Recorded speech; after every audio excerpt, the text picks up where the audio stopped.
আসসালামু আলাইকুম। ফার্মসা বিডির পক্ষ থেকে আপনাকে স্বাগতম। এখন আপনাদের সাথে ভিডিওতে যে বিষয় নিয়ে আলোচনা করা হবে সে বিষয়টি হলো আগাছা নাশক দেওয়ার পর কতদিন পর আপনারা সার দিবেন, আগাছা নাশক ব্যবহারের পর সার দেওয়ার নিয়ম, এই বিষয় নিয়েই এই ভিডিওতে আলোচনা করা হবে। আমার এই ভিডিওটি যদি ভালো লেগে থাকে তাহলে প্লিজ লাইক, শেয়ার, কমেন্ট এবং সাবস্ক্রাইব করবেন। আপনাদের কোনো বিষয় যদি প্রশ্ন থাকে তাহলে আমাকে কমেন্ট করবেন, আমি পরবর্তী ভিডিওতে সেই বিষয় উত্তর দিয়ে দিব।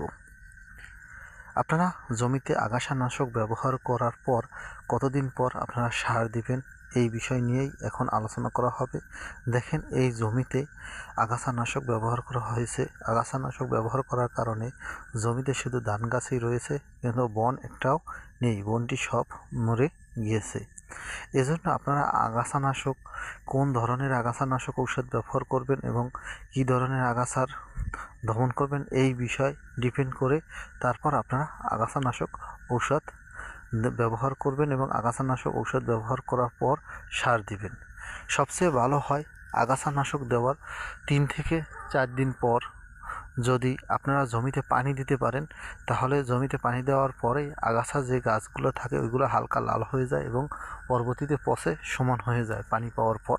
যখনই জমির পানিটা শুকিয়ে যাবে তারপর আপনারা আবার সার দিবেন, পানি দিয়ে সার দিবেন, তাহলে ভালো হয়।